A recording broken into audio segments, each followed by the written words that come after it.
Jumpa lagi dengan saya, Willy The Rooms, tetap di The Sinners Channel.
Kali ini kita akan membahas topik mengenai Allah Maha Hadir. Ada beberapa pertanyaan yang akan kita dengarkan bersama dari narasumber kita. Pak, yang pertama, apakah Allah kita yang benar-benar hadir dalam kehidupan manusia itu hadir dalam kehidupan orang percaya maupun juga orang yang belum percaya kepada Tuhan? Iya, baik. Nah, jadi kita harus mendefinisikan dulu ya terlebih dahulu pengertian dari hadir itu bagaimana ya. Nah, jadi kalau hadir di dalam pengertian bahwa Allah itu memimpin kehidupan seseorang, nah maka hadir dalam konteks ini tentu tidak menunjuk kepada semua orang. Nah, karena kalau kita membaca misalnya Alkitab dalam Perjanjian Lama, saya kira Perjanjian Lama dan Perjanjian Baru cukup jelas bahwa ketika manusia hidup dalam dosa, nah Allah tidak dapat, begitu ya, artinya tidak dapat menyertai, tidak dapat hidup ataupun tidak dapat mendampingi orang tersebut, karena sesuatu yang berdosa dengan sesuatu yang suci tidak mungkin jadi satu. Nah, itulah sebabnya maka kita membaca misalnya saja ketika manusia terus-menerus jatuh dalam dosa, dalam Alkitab dikatakan Allah berkata bahwa dia kemudian meninggalkan mereka. Termasuk ketika misalnya orang yang dipilih Tuhan, Raja Saul misalnya, dia berdosa, nah Tuhan tidak bisa untuk hadir dalam kehidupan dia. Nah, tidak bisa di sini artinya dia tidak berkenan, begitu ya, bukan dalam pengertian yang lain. Nah, maka kita melihat seperti dalam pertanyaan ini, apakah Tuhan hadir dalam diri semua orang? Kalau dalam konteks Tuhan memimpin kehidupan seseorang, tentu tidak. Nah, tetapi dalam pengertian bahwa Tuhan melihat, Tuhan mengamati, Tuhan memperhatikan, nah, maka kita harus percaya bahwa tidak ada sesuatu pun dalam dunia ini yang luput dari kendali kontrol mata Tuhan. Nah, bahkan di dalam Alkitab itu Tuhan menggambarkan secara unik sekali bahwa bahkan burung gitu ya terpelihara oleh Tuhan.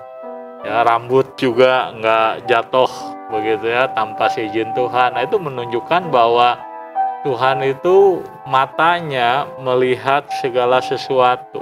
Dia maha tahu, dia mampu melihat secara jelas hal-hal yang ada dalam dunia ini, termasuk apa yang orang-orang belum percaya jalani dalam kehidupan. Nah, itu dalam pengertian itu adalah bahwa Allah hadir di situ. Nah, maka kita tentu perlu jelas dulu ya dalam pengertian apa. Jadi kalau dari pertanyaannya apakah Allah hadir, jawabannya adalah iya dan tidak. Gitu ya. Iya-nya dalam pengertian bahwa segala sesuatu di bawah kendali Tuhan, di bawah sorotan mata Tuhan. Tidak dalam pengertian hanya dalam diri orang-orang percaya saja Tuhan hadir dan memimpin mereka. Nah, dan itu pun saya kira kita paham bahwa orang yang di dalam Tuhan pun Allah hadir oleh karena apa? Oleh karena Kristus ada dalam diri orang tersebut, gitu ya. Kalau Kristus nggak ada dalam diri orang tersebut, Tuhan pun nggak akan memimpin kehidupan kita. Ya, kurang lebih begitu ya, jadi ya. Oke. Oke, untuk pertanyaan selanjutnya, Pak. Tadi kan Allah nih terlibat dalam maha hadir di bumi ini. Terus ada pertanyaan, apakah Allah hadir juga di neraka gitu, Pak? Nah, kita tahu kan neraka itu kan tempat penghukuman bagi orang-orang yang tidak percaya. Iya, betul. Nah, ini pertanyaan yang menarik sekali karena orang pikir bahwa neraka itu adalah tempat dosa, neraka itu tempat iblis. Nah, kalau Pak David mungkin ingat gitu ya, atau Pak David barangkali pernah melihat dalam beberapa gambaran tertentu, kita seringkali melihat di neraka itu iblis itu ada tanduknya bawa cambuk begitu ya, dia sedang menyiksa manusia begitu kan. Nah, jadi kita memandang bahwa neraka itu adalah tempat iblis, neraka itu tempat dosa. Sedangkan kalau Tuhan suci kan dia nggak mungkin ada di neraka. Nah, padahal konsep seperti itu tuh salah sekali. Nah, kenapa salah atau salahnya di mana? Sebab neraka itu adalah tempat di mana Tuhan hadir dan Tuhan menyatakan keadilannya secara sempurna. Nah, jadi di neraka itu yang dihukum bukan hanya manusia berdosa, tapi juga malaikat-malaikat yang jatuh dalam dosa, begitu. Nah, jadi di sana tempat dosa dihukum, bukan tempat dosa bertahta, bukan dosa hidup. Malaikat bukan tempat di mana iblis di situ senang-senang menyiksa manusia, bukan. Iblis dan manusia sama-sama akan menerima penghukuman dari Tuhan di dalam neraka. Nah, itulah sebabnya pertanyaan tadi, apakah Tuhan hadir dalam neraka? Jawabannya iya.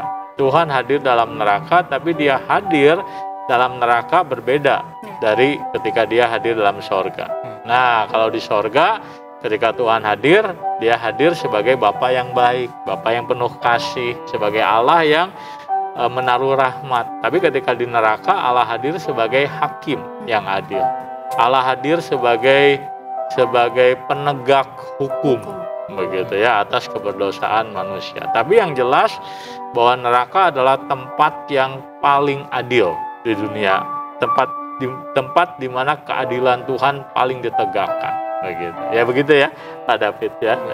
Ya. Dengan kehadiran Allah ini ya Pak ya, apakah perlu penting ya jika kita memiliki perasaan atau ketenangan, kedamaian ya ketika kita memahami bahkan percaya bahwa Allah ada di sekitar kita. Iya, nah ini menarik juga nih, karena asumsi kita bahwa kalau Tuhan hadir itu tuh kaitannya dengan perasaan ya. Tuhan hadir, kita rasanya tenang begitu ya, kita rasanya sejahtera begitu ya, nggak ada banyak pikiran, hidupnya menyenangkan. Itu tanda bahwa Tuhan itu hadir. Satu sisi kita tidak dapat memungkiri bahwa salah satu bentuk tanda kehadiran Tuhan adalah adanya damai sejahtera dalam diri orang tersebut ya. Dan damai sejahtera itu salah satu bentuknya adalah kita hidup tenang, kita hidup bahagia. Nah, itu adalah salah satu daripada buah kehadiran Tuhan dalam diri seseorang. Tetapi kalau kita mengatakan bahwa tanda itu adalah satu-satunya, nah itu salah. Nah, kenapa salah? Karena kehadiran Tuhan di dalam diri seseorang itu tandanya bukan sekedar hidup seseorang itu menjadi tenang, menjadi rileks, menjadi bahagia, nggak banyak pikiran. Bukan itu satu-satunya tanda. Begitu ya. Kenapa? Karena kehidupan manusia itu tidak selalu seperti itu, selalu baik, selalu menyenangkan. Dan ketika hidup seseorang tidak baik, tidak menyenangkan, apakah itu berarti Tuhan tidak hadir dalam hidup dia? Maka jawabannya adalah Tuhan tetap hadir. Begitu. Hanya kehadiran Tuhan dalam diri seseorang yang sedang dalam masa kesukaran berbeda dengan kehadiran Tuhan dalam seorang dalam masa kebahagiaan. Nah, tahu dari mana Tuhan hadir dalam diri seseorang yang mengalami kesusahan? Dari kekuatan dia di dalam melewati masa-masa masa-masa sukar itu, begitu. Dan jadi kalau kita perhatikan kadang-kadang kita takjub ya, orang tertentu melewati kehidupan yang sangat sulit, begitu, tetapi dia tetap percaya kepada Tuhan. Nah, saya masih ingat dengan kisah seorang Kristen, begitu ya, seorang Kristen yang dia menjadi sebatang kara sedari muda, begitu ya. Jadi papanya meninggal, mamanya meninggal, dia anak tunggal tuh, begitu. Di usia dia sekitar waktu itu di seminari itu usia sekitar 22 sudah sebatang kara, nggak punya ayah, nggak punya ibu, begitu. Tapi dia, saya perhatikan, tetap menjadi orang yang setia melayani Tuhan walaupun mungkin hidupnya penuh dengan kekecewaan, saya rasa, begitu ya. Tetapi apa yang membuat orang tetap kuat? Yaitu karena Tuhan menyertai dia, begitu. Nah, jadi kita melihat bahwa tanda dari penyertaan Tuhan dalam kehidupan seseorang, kehadiran Tuhan dalam kehidupan seseorang, bukan hanya hal-hal yang bersifat subjektif, ya, merasa bahagia, merasa tenang, tetapi hal-hal yang juga bersifat objektif, ya. Seseorang bisa kuat di dalam Tuhan, nah itu karena ada penyertaan Tuhan, begitu. Ya, begitu kurang lebih.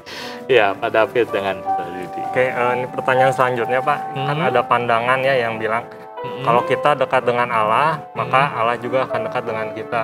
Tapi ketika kita jauh dari Allah, maka Allah juga akan jauh dari kita. Gimana pendapat dari Pak Chandra mengenai hal ini?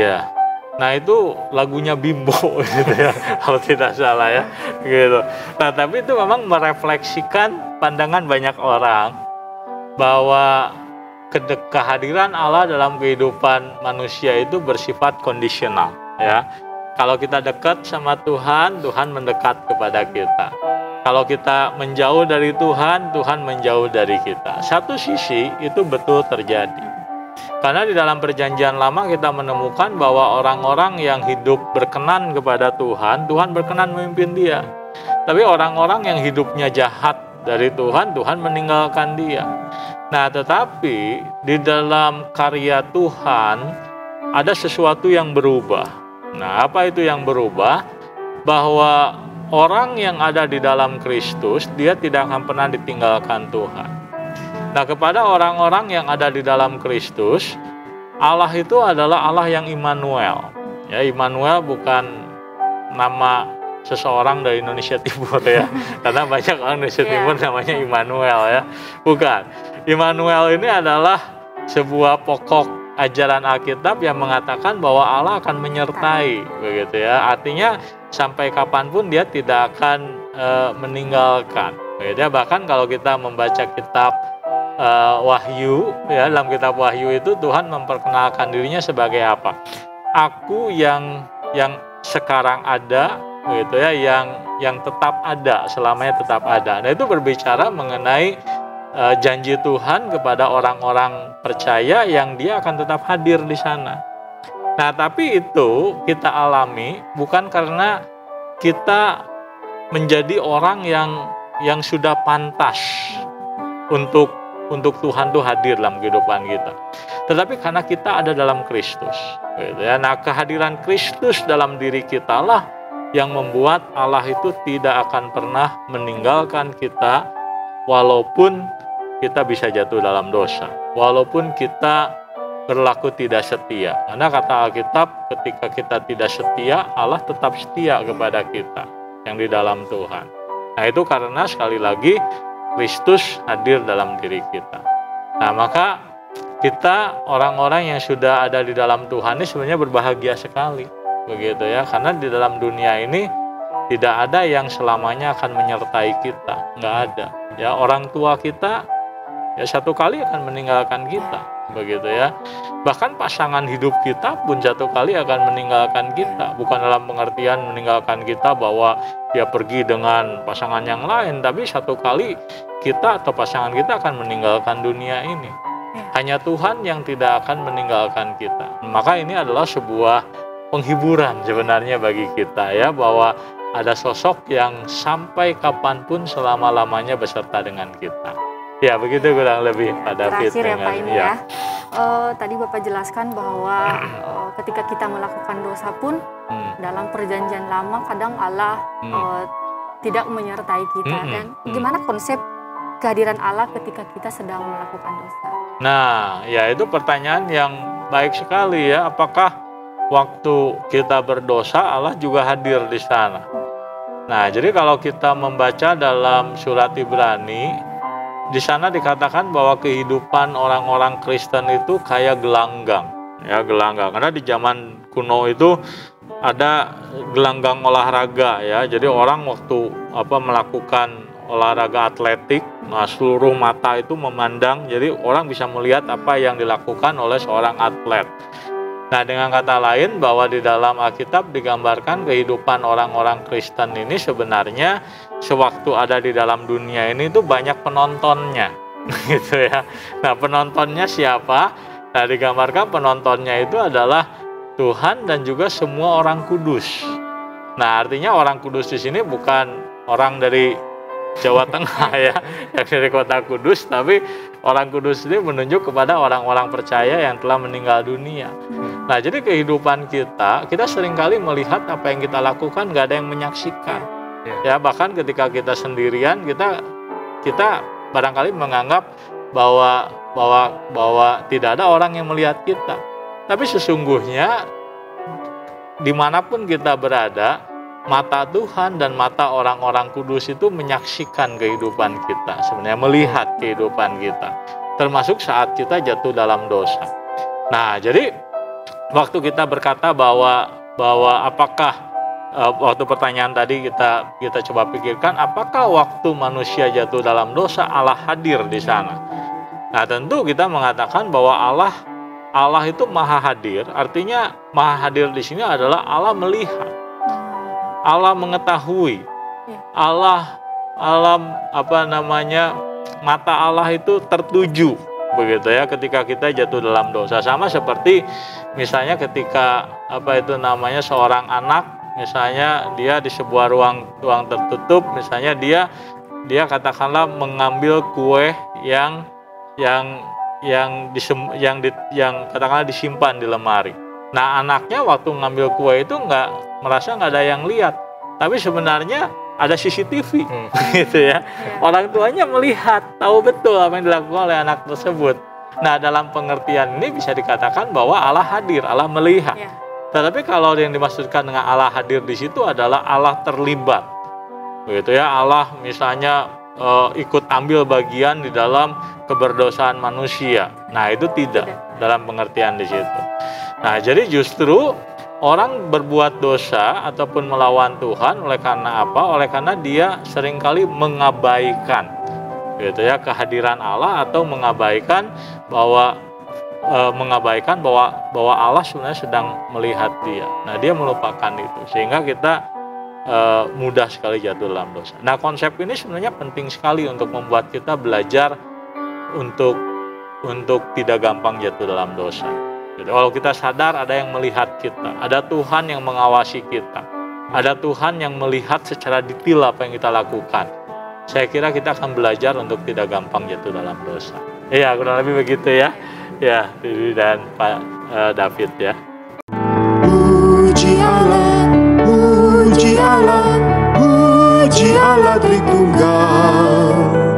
Mulia-mulia bagi Allah, pemberi kurnia keselamatan.